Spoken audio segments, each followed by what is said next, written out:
listening to Zap Night, a video game review podcast. Join your hosts as we review video games from all systems and all genres.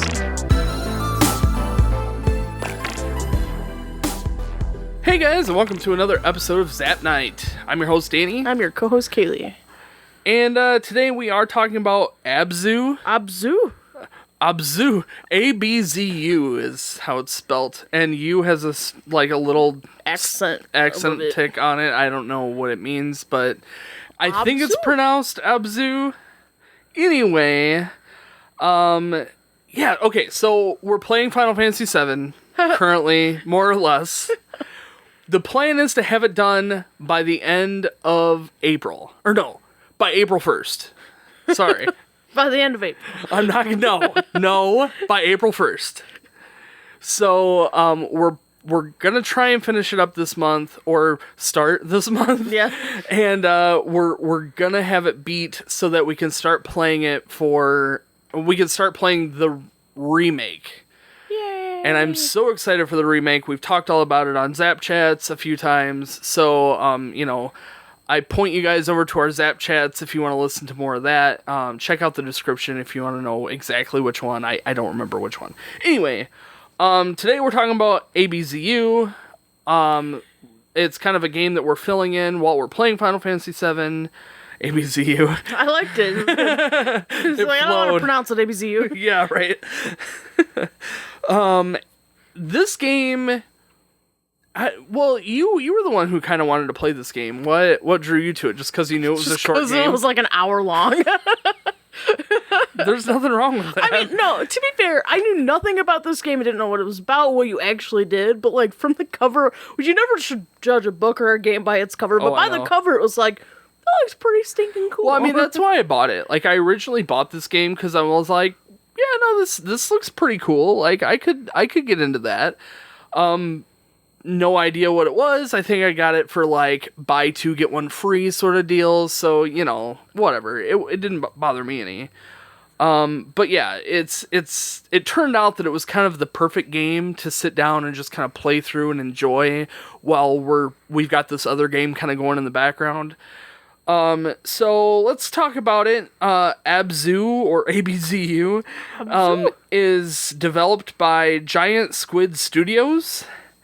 And it was released on the PS4 in August of 2016. Then it was released for the Xbox One in December of 2016. And then it was released again on the Switch in November of 2018. Oh, this would be cool on the Switch. It would be cool on the Switch. It was also released on Steam. I only know that because when I was looking up information on this game, it came up as like, buy it now on Steam. And I'm like, no, I already have it. But in any case, so you could probably play it on Steam as well. So let's try and kind of cover the story. So the story's interesting because it's a silent story. Like, there is no dialogue, really. So the story... And again, this is Wikipedia. Like, I just kind of read through Wikipedia to see what the development concept was. And it's a Sumerian mythology, like... story? Well, no, like it's influenced by the Sumerian mythology and the cosmic ocean myth is what... Wikipedia says. No idea what that means, but now that I've played the game, I want to read more into it because I was super into it. Like, it's really interesting. Several times playing this game, I kept saying it almost looks like they're stars. Like, when you get and it gets kind of dark and stuff is just sparkly, I'm like, it looks like stars. Well, and as you're like being warped into this like other world, it is more like you're swimming through space more so than like an ocean. And I think that's what they were going for. They were going for this like more ethereal feel than like just a diving simulator, So to kind of go over what it's hard to tell you that this is a story because it's more of just like you're watching this thing have this experience there's no dialogue. It's just played out through cutscenes and what gameplay you have. And it takes place in this, like, ocean. And your character is just, like, wakes up in the middle of this ocean and begins just exploring the area and comes across, sorry. Oh, I thought you had something to say. Sorry. Anyway, you come across some different, like, ruins and different, like, landscapes, and there's a few puzzles. It's not really puzzles. It's really just you're exploring. Yeah. And you're seeing remnants of this ancient civilization that has some symbolic connection with the ocean, and you eventually kind of follow this great white shark who's going with you from area to area. First you think the shark's like bat. Yeah, and like okay, so like within the first like section of the game, the shark like attacks one of these little things that you're carrying around with you, and your first reaction is, "Oh my gosh, this shark is going to kill me at some point." So like in the back of your head you're like, if there's a shark, I should just run. Like, I don't even want to know. You know, but no. It made it great, though. It made it great, though, because, like, the tension was building up with the story, a little bit. you know? Yeah. So, the great white shark is kind of following along with you, or you're following it more so. And you're kind of activating these little, like, energy pods within the area as you go, and you're restoring life to the local seas, like, as you activate these energy pods. And these energy pods are activated by something within your character's body, and you don't really know, like, it's really hard to tell exactly what's going on, but you can tell that it's interacting some way within your... Right, that it has something to do with you interacting with these machines, or these, like, energy fields in some way. The water's water. Right, yeah. And there's water inside the water, yeah.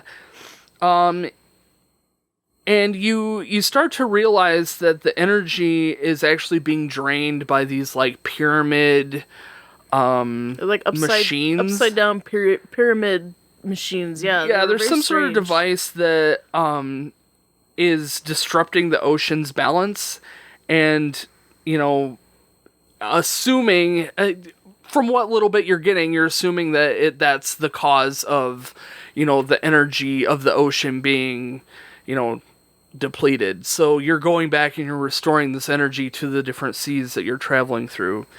You eventually encounter the pyramids, and you're trying to attack them, but the pyramid attacks back, and the shark attacks the pyramid as well with you.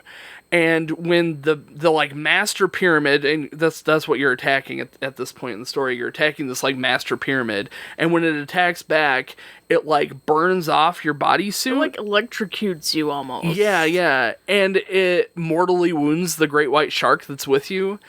And it like reveals your character as like a machine, kind of. Like an android or something. And I think that the symbology there is that you're part of this problem. Yeah, that your character is one of these devices, that maybe the civilization that built those devices or something, or those devices came down, and there's a lot going on here, open for interpretation, but that's kind of what I got from it, was maybe that they were part of this problem. And your character's finding a way to restore the energy back to the ocean. And you go to the great white shark who's been injured by one of those machines, and it dies. Sorry,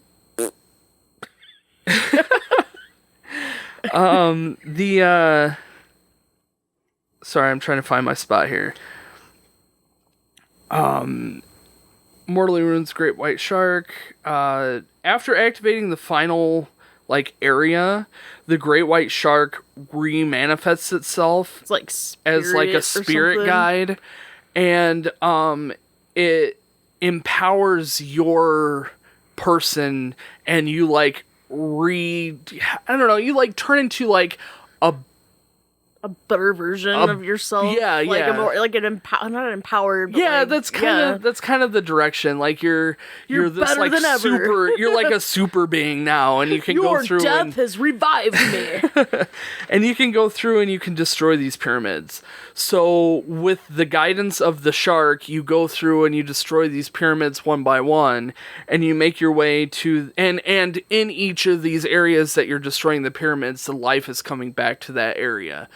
And you make it back to the master pyramid, and you destroy the master pyramid, and there's this cutscene of the pyramids dying and the life growing back out of it, and then you're left with the credit sequence of, you and the great white shark just like playing in this revitalized ocean that you helped return to life. So that's kind of like the story in a nutshell. It's difficult to tell it because it's not told to you. There's no dialogue. It really is just what you're observing. I liked that they had like the pictures and depictions of like the civilization and stuff, but I thought that was trying to tell the story. And so when we were kind of looking this up afterwards, because we were like, what was this game about? Like, what we learned about the game was not really what you were getting from the depictions about the civilization. I think if we knew the mythology behind That's it would make so much more sense. But from what I'm getting out of it, I can tell that there's a deeper story being told here, and we just aren't getting it on one playthrough.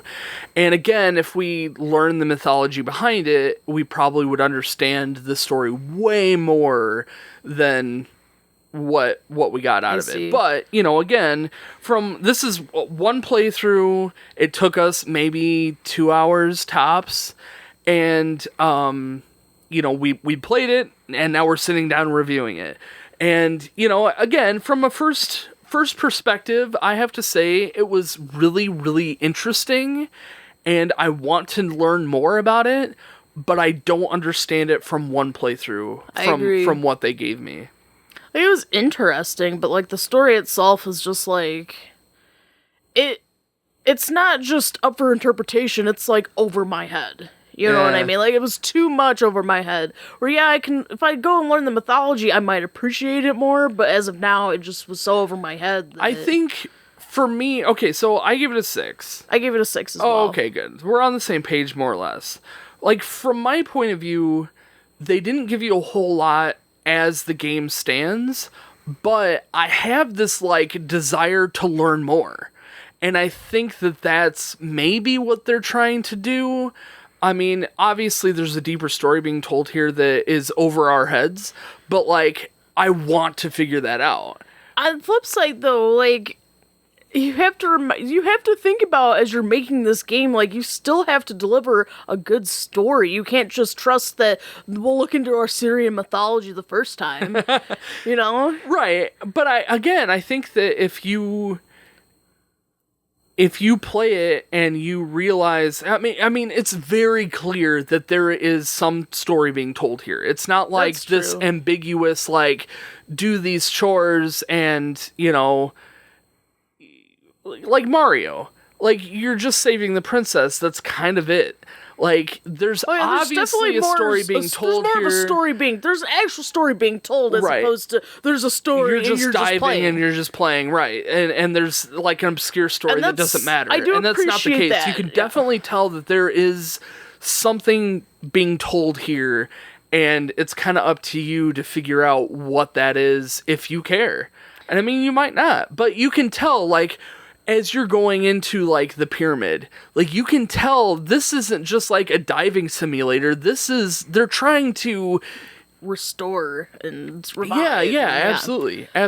I think that I don't like digging for story, and I don't like having to figure it out on my own. However, because this game is so short, I think they can get away with it. Yeah, I think so, too. Yeah, so I agree.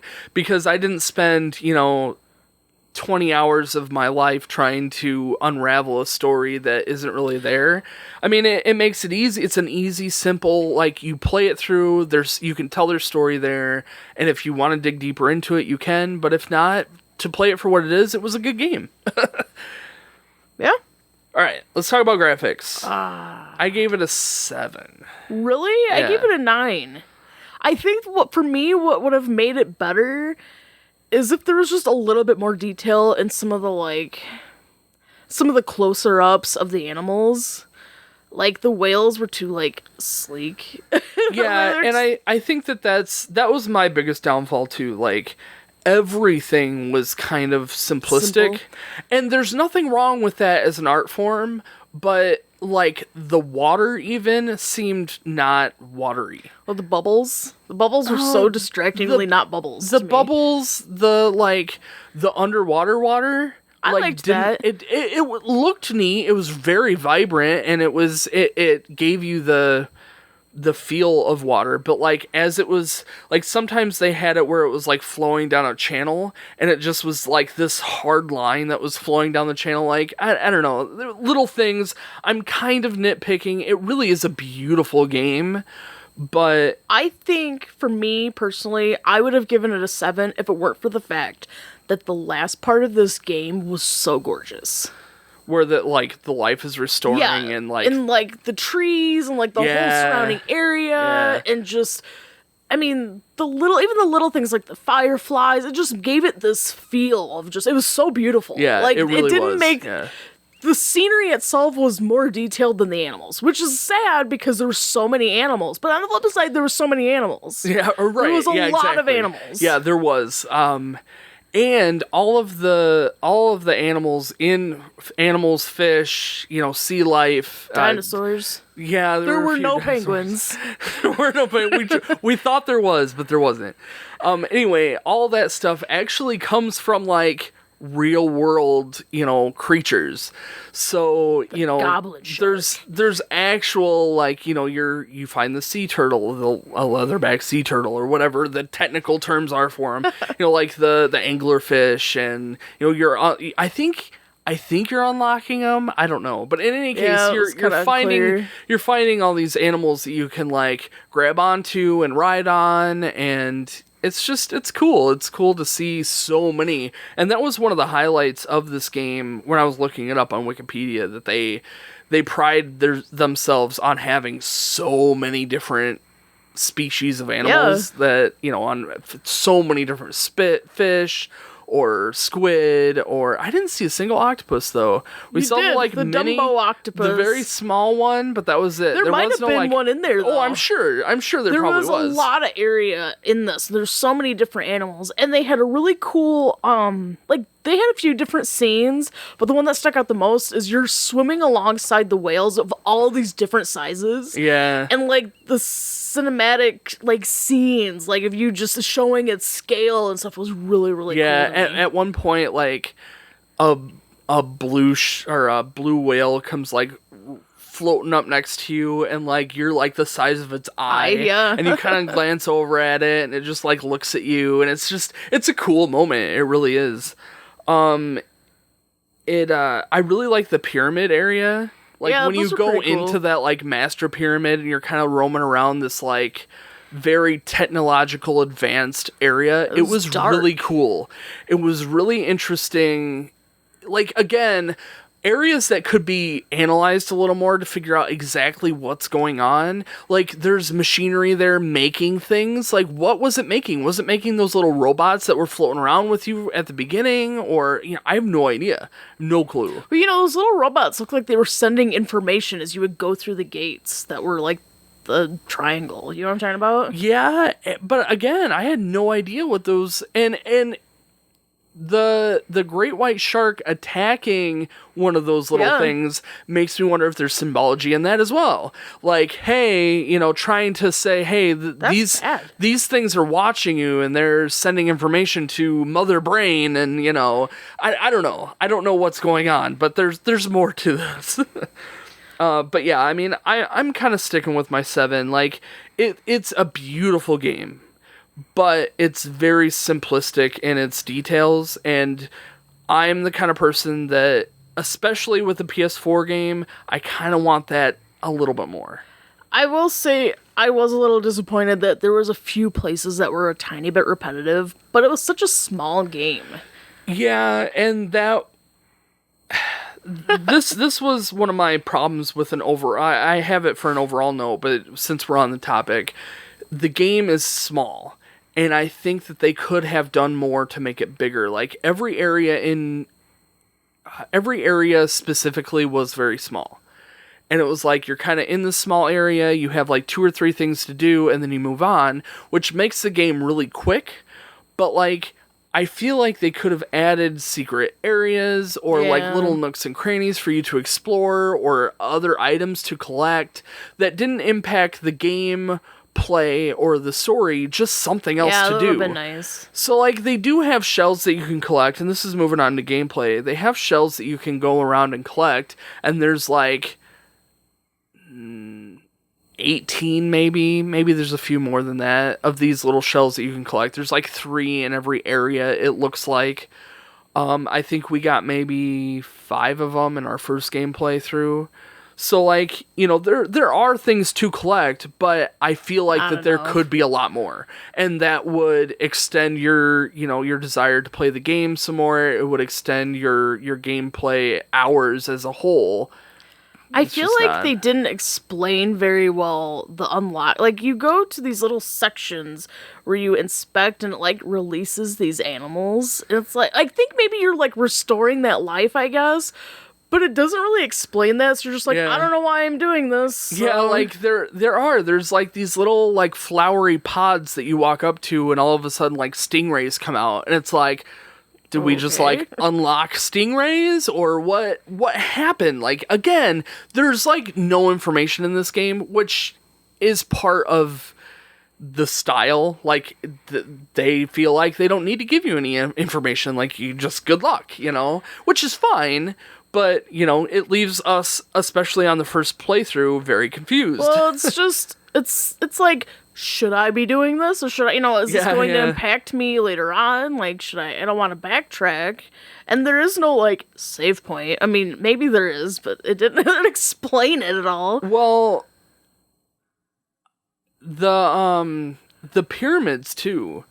Like, there's, like, mini pyramids that they beep when you get close to them. Beep, beep, beep, and then if you get too close, they, like, electrocute you.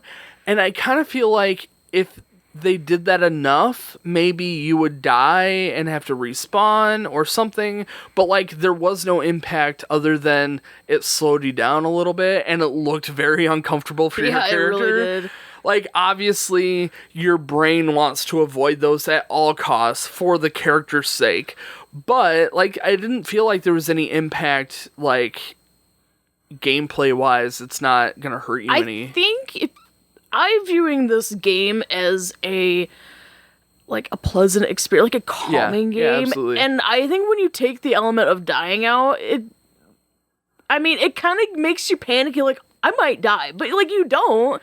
And that makes the game kind of like, no sweat, it's fine, you try your best, but right, yeah. No commitment. There's like you're just risk. Having this. It's almost like an interactive movie, silent movie. Yeah, except there's no like real narrative. It's really just experiencing. Yeah, I think that's really what it is. Like, it's just there for you to experience as a whole. Like, it's definitely not designed to be broken down the way that we break down games typically. But as a whole, we were talking about this earlier. This is what we really wanted out of Endless Ocean. And I actually brought it, Endless Ocean. This game that we've played is what I thought Endless Ocean was going to be. This game, beautiful experience. This game is not. So, and something that I kind of read, again, on Wikipedia, so take it with a grain of salt. The developers who made Abzu, or Abzu, however you want to say it, they were aiming for a game that could just be played without the stress of timers or, specific objectives. Like, they just wanted you to just play. And you know, you had about that. you could go underwater for as long as you want. You had no time limit. You had no like very, you know, there's no pressure. It's just a game with no pressure, no stress. Just play it. And I appreciated there was that, definitely you know? times where it was like, this is a very serious moment in this, you know, when you're going through the pyramid, like, enemy area and it's all bright red and like you can tell this is a very serious moment, but like still no stress.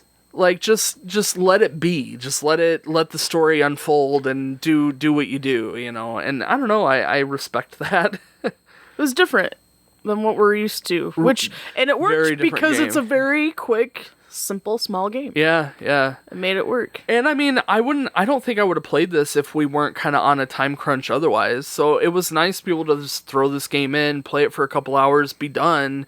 But like, still, now that I've played it, my brain in the background is going to be like, well, what were those things? Like, I'm going to have to look this stuff up and figure it out. I think this would be cool if, like, you enjoy swimming levels and stuff. Like, if you're just like, I just want to do something, like I just want to play through this really quick or something. I don't know. You can play every level. You could play the one level indefinitely. You just sit there and swim around and jump on sea turtles' backs and float around for a little while. Like there's no so pressure. Much stuff to look at, and you can interact with the fish, and it's nice. Yeah, it's really cool. It's really cool. So I gave it an 8 out of 10. I gave it a 9 out of 10 for gameplay. Respectable number. I was surprised when your character gets out of water and starts walking around. Yeah, I was too. I liked it though. It just was so different. You remember when we would like go to the skating rinks in school, and after you've been rollerblading for a while, and then you take the roller skates off and you start walking, it's like this weird sensation. That's kind of I had that a little bit. Like, we had been playing this game for about an hour. It was about halfway through, and then all of a sudden you get out of water and you start walking, and it's like, whoa, this is different. So that surprised me. It's not like the gameplay changed all that much. It just, your character is so fluidly moving through the ocean, and not only that, but your character is like you're swimming with the trigger button. It's not like you're actually using any other button. So it kind of it did add a little bit of extra, your character isn't going as fast as it would in water as opposed to land. So there is this change that you can visibly see where you get used to the controls being so fluid, where when he was walking on water, it really changed it. Think of it this way. When you're on land, you're dealing with like 2D space. Really. Like when, and even us as people, we live in a 3-dimensional world, but we interact with it in a 2D environment. Like we're not like flying, so like we don't have that depth perspective. So when you're swimming in a game, you have all 3 dimensions that you're working with. That's true. And that takes some getting used to. Then when you switch it to that 2D environment where all you have to do is worry about front, back, side to side, it changes the perspective, and it's kind of a shocker. That's true. And I think that 3D environment is where I struggled the most with this game, and I usually do with like swimming levels in other games, where like I find myself doing like loop-de-loops. Yeah, a lot of like I was having that problem I'm getting too. disoriented because I'm swimming straight up through a tunnel. Well, the camera angle then goes straight up, but like you can't tell it. Like after a while, you can't tell if you're swimming up or if you're swimming forward. Yeah. Like you don't know. So I don't know. It can be a little disorienting. Like how high up is too high till you start doing your loop-de-loops? Right? You're going too far backwards. Right, yeah. So, like, there are times that you find yourself swimming straight, and all of a sudden it's like you're going off and you're veering around, and it's like, this isn't the way I wanted to go. I didn't have too terrible. It wasn't bad. Though. It wasn't bad by any means. It's just, every now and then, it would kind of be like, that's not the way I wanted to go. So, music. What'd you think? I gave it a 9. Really? Yeah. Okay.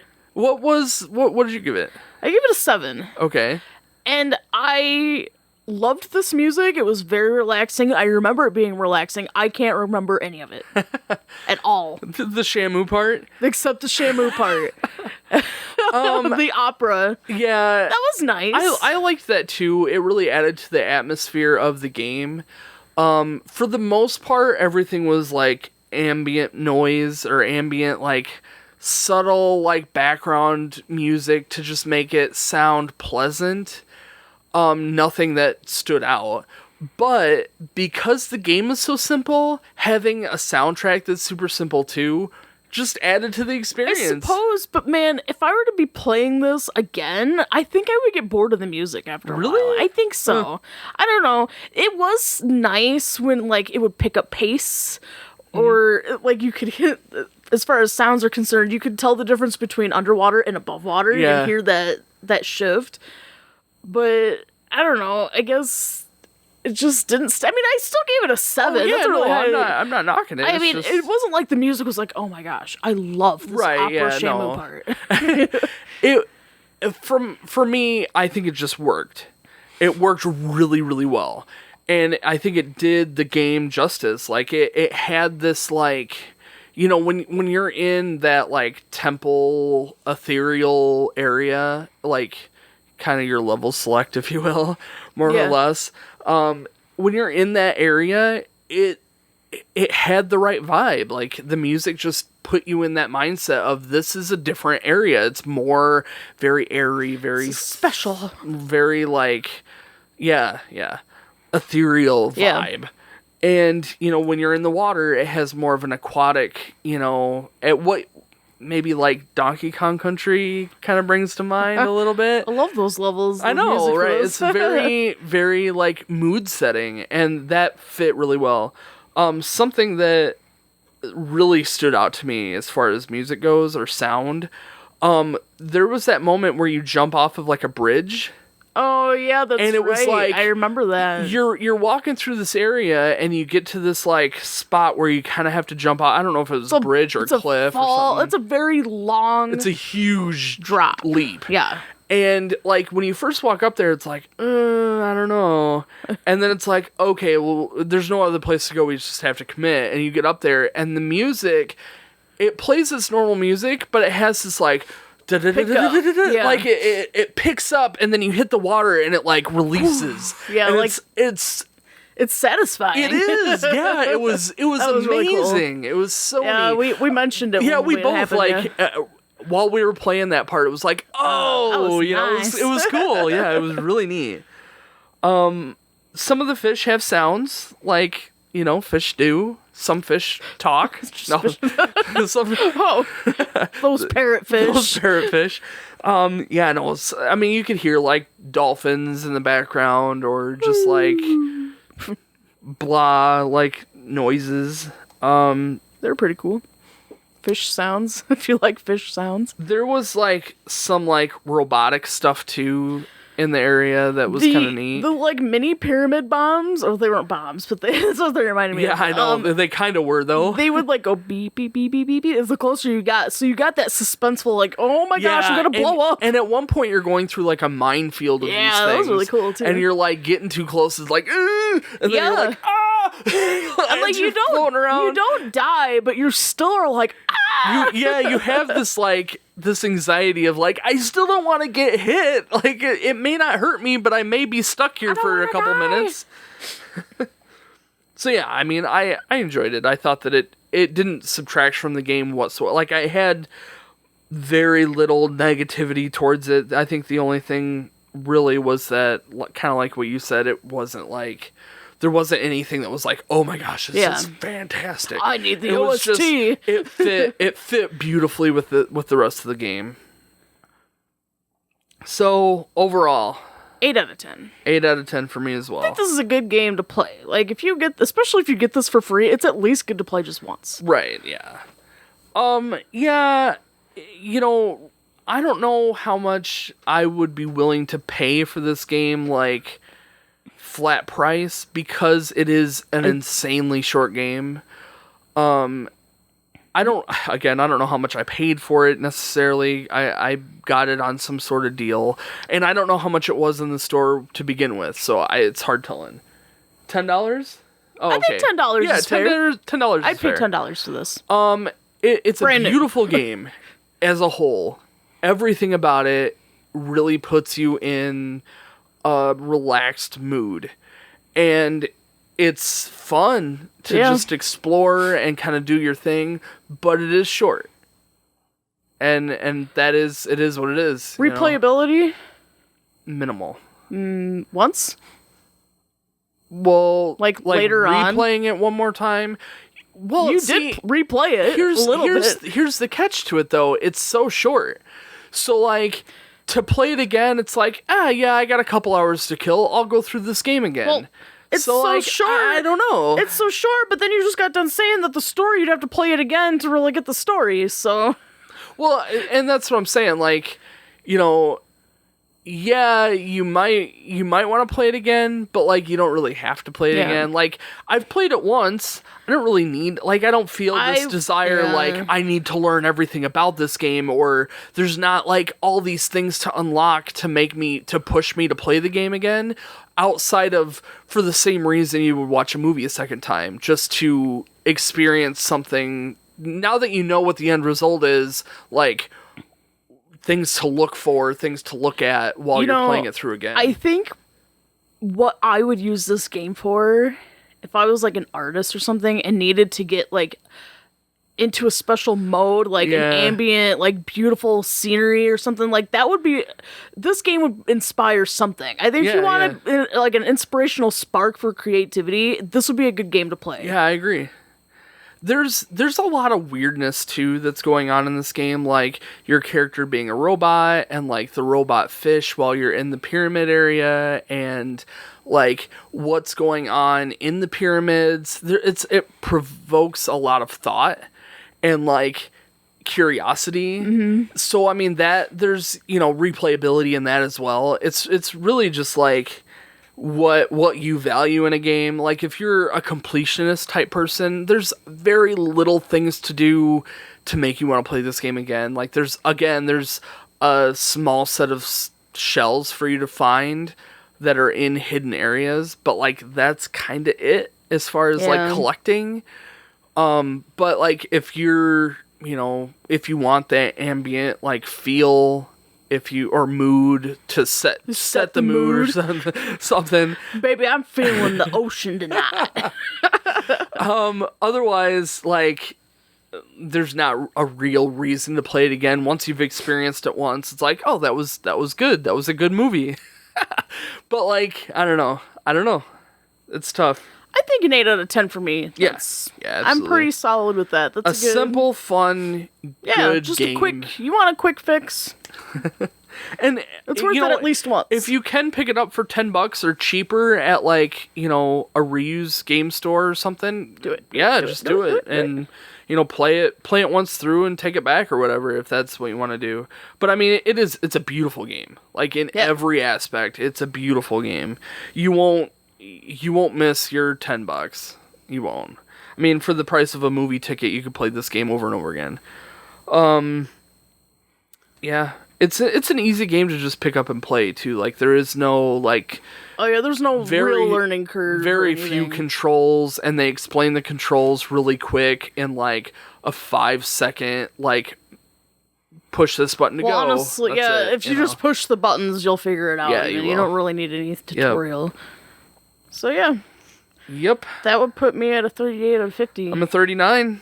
Which makes us 77 out of 100. It's a C. It's actually a C plus. Yeah, it's almost a B. One more point. Oh no, a few more points. Anyway, but it's a C plus. So I mean that's perfectly average game. I don't know. I feel like it deserved a B, but I can see why. Yeah, I mean, it's. I mean, if my student turned this into me, I'd be like, yeah, B, B plus. Yeah, I mean, again, it depends on how you look at it. If you're looking at it from like a work of art point of view, it's a beautiful game in every aspect. But if you're looking at it from like a developer, like we've played a lot of games, and I think that this does fall under like a C category. Yeah, it's not true. it's not groundbreaking, amazing video game, but it makes you feel good, and it's a fun game to pick up for a while. You can tell a lot of love went into this. Absolutely. Absolutely. A lot of work went into this, and it's amazing that it's so short. I mean, some things that they could have helped worked on was maybe just making it a little longer, I think. Maybe adding a few more levels. More story? Well, I mean, maybe just like more hints to the bigger story. More like to help guide your brain along to what is going on. And there might be if we played it again and figured it out a little better. But yeah, I mean, there's like hieroglyphs on all the temples and stuff, cool. and like we kind of sat and tried to interpret them a little bit as we were playing. I think it made us more confused. It did, yeah, absolutely. I still don't really know if your character is like, obviously your character is making an effort to restore the ocean. But like it looked like it was part of the problem. Were they the one, like was your character's like race or whatever it is? Yeah, if you are a robot, are you part of the pyramid people or the pyramid like robots that destroyed it in the first place? Are you rebelling against them? Well, what was the point of the pyramids? Like what were they doing? What were they doing? I mean, obviously they were sucking the energy out of the ocean, but like, why? For what means? What were they creating? What were the little like robot things doing? Were you communicating with the little robot things? Like, I don't know. There's so much. I have no idea. It was interesting, that's for sure. Yes, very interesting. Cool game. I liked it. Yeah, so I mean, that's kind of it. Short and sweet this month. Again, we're playing Final Fantasy VII. I have plans to make an effort to play as frequently as possible. And I've been streaming Final Fantasy VII, so if you want to follow me on Twitch, you can check out when you'll get notifications stuff when I go stream live. But I typically play in like 3-hour segments. So like if I can just play like 3 hours for like 4 nights a week, I should have it beat without a problem. If I can do more than that, all the better.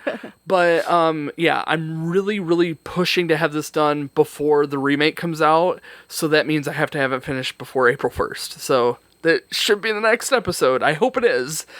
Get it? I think so too. I mean, I've played this game so many times, and it's just a matter of getting to the end, honestly. I mean, I know how to beat the final boss. I know how to get there. I just have to do it. So, yeah. Yeah? So, yeah, guys, thank you so much for watching this episode and listening to this podcast for Abzu. And if you enjoyed this, let us know. I would love to see reviews on our iTunes and other podcast platforms. Or social media platforms. Yeah. We are all over the place, so check us out, and we'll see you guys next time. Bye!